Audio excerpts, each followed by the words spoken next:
seleção brasileira disputou, caiu ontem, né, no Mundial Sub-17, perdeu, já tinha perdido na semifinal para Portugal, e ontem perdeu nos pênaltis para a Itália, decisão de terceiro e quarto lugar. O Brasil ficou em quarto aí no Mundial. Inclusive tem matéria muito legal lá na Central da Toca com os detalhes, né, da campanha de cada um dos jogadores do Cruzeiro. A gente teve 3 atletas na campanha, o Vitor Hugo, zagueiro, começou como titular, depois foi expulso e perdeu alguns jogos por suspensão, não jogou ontem. O Felipe Moraes, que foi titular em quase toda a campanha, fez 2 gols, inclusive. E tivemos também o Pietro Tavares, normalmente entrava no segundo tempo das partidas, fez um gol decisivo contra a França, que levou para a prorrogação, prorrogação não, para os pênaltis, mas temos aí o Brasil que fez essa campanha. Perguntinha para vocês, eu sei que o Pedro foi que estava acompanhando muito o Mundial Sub-17. Dessa campanha aí, a destacar quem do Cruzeiro ou de outros times aí na seleção brasileira, se ficou faltando algo mais ali, e como que foi aí o caso dos atletas do Cruzeiro? Daria para pensar em alguém sendo integrado ao plantel já nesse final de ano?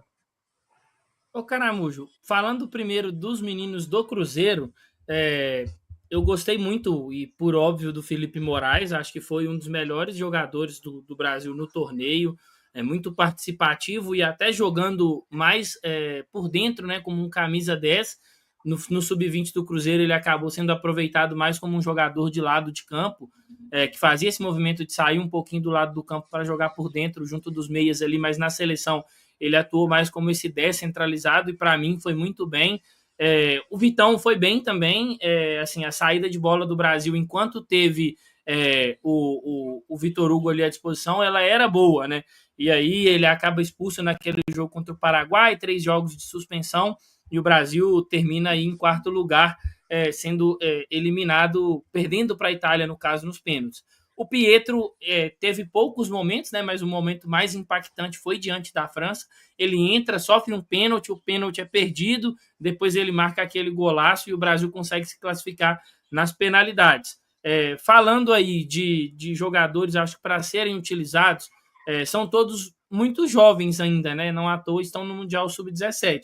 Mas eu gostaria de ver, quem sabe, em algum momento, o Felipe Moraes sendo integrado aos treinamentos dos profissionais, participando, entendendo a rotina, podendo se desenvolver um pouco mais num nível competitivo maior, por mais que sejam apenas treinamentos. E aí, só para passar para a Amanda e deixar aqui destaques da seleção para além dos meninos do Cruzeiro, gostei muito do Mundial do Zé Lucas, volante do Sport. Acho um atleta com características muito interessantes, um perfil bem legal assim, de meio, uma liderança muito grande dentro do time. E gostei bastante do Thiaguinho, o outro volante, né, que é o volante do Grêmio. Para mim também um volante dinâmico, joga com poucos toques, cabeça em pé o tempo inteiro, chega na área para poder ajudar os companheiros. E aí, assim, não sei a realidade, né? Muita gente eu vi até comentando sobre quem o Cruzeiro poderia garimpar desses atletas. Acho que é muito difícil, a maioria desses jogadores, os clubes já têm um cuidado maior justamente para não perder. E aí, falando, por exemplo, do Zé Lucas, que já é um atleta recuperando ali e tal, que todo mundo está de olho, então acho que o Sport dificilmente venderia. Mas eu gostei muito do Mundial do Felipe Moraes, cara. Acho que ele deve estar à disposição do Cruzeiro na Copinha.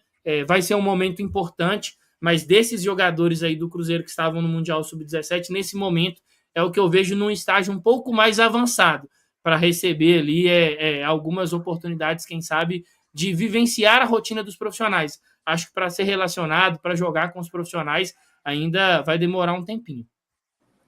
Respeitar os processos, né, Pedro? Às vezes eles precisam disso para ganhar não só a maturidade necessária, mas a consciência também de atleta, né? Não pular etapas, respeitar os processos.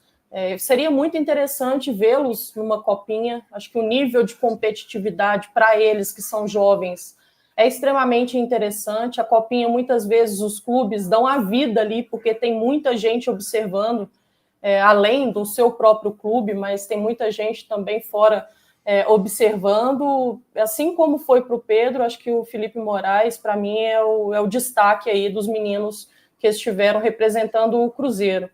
É claro que existe também uma coisa que a gente precisa levar em consideração, que o Felipe, assim como o Vitor Hugo, estiveram na campanha do Sul-Americano, né, da categoria. Então, querendo ou não, já tem uma certa experiência, já estão à frente de outros atletas que não vivenciaram essa situação.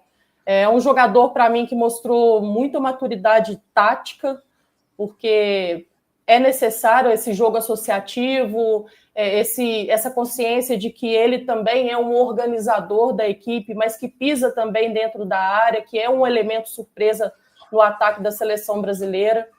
Como o Pedro citou, no Cruzeiro ele é uma situação um pouquinho diferente, joga um pouco mais para o lado de campo, às vezes buscando o jogo por dentro, mas também usando o corredor lateral. Uma situação não nova para ele, mas que dentro do Cruzeiro não era tão utilizada e quem sabe agora também sendo mais um atleta, né, dessa posição que pode nos ajudar, que pode evoluir aqui dentro. Eu acho muito positivo a gente ver, né, atletas dentro da nossa instituição, não só representando a camisa do Cruzeiro, mas alavancando, né, a sua própria carreira, apesar da pouca idade, mostrando maturidade para poder representar a seleção brasileira. Fiquei feliz com o comportamento desses atletas, ficaria ainda mais feliz pensando que eles poderiam estar tranquilamente disputando uma copinha. É isso, eu teria essa curiosidade de ver aí, pelo menos o Felipe, igual o Pedrão falou, treinando com o elenco principal. Se vai jogar ou não, depende do desempenho, né? Mas é a mesma lógica que eu tenho para Batistella, por exemplo, para outros jogadores de destaque do Cruzeiro, botar os caras nesse contexto do profissional ali para que eles vão treinando, se desenvolvendo. E assim, se der indício de que, pô, acho que já dá para jogar, não precisa esperar, né, gente, fazer 20 anos para botar, sabe? Se o moleque tem 17, mas já está rendendo bem, e o Gustavo teve bons jogos, né? Assim, então acho que Gustavo, Felipe, teve bons jogos aí, o Batistella já provou muita coisa no Sub-20 também. Eu acho que são os jogadores que eu olharia com mais carinho, assim, para pensar nessa promoção. Talvez o Campeonato Mineiro sirva muito para isso, né? O Cruzeiro já fazer uma equipe de transição ali. Vamos ver o que acontece nessas próximas semanas aí, mas temos talento, viu? Temos talento nos crias, não precisa se preocupar com isso.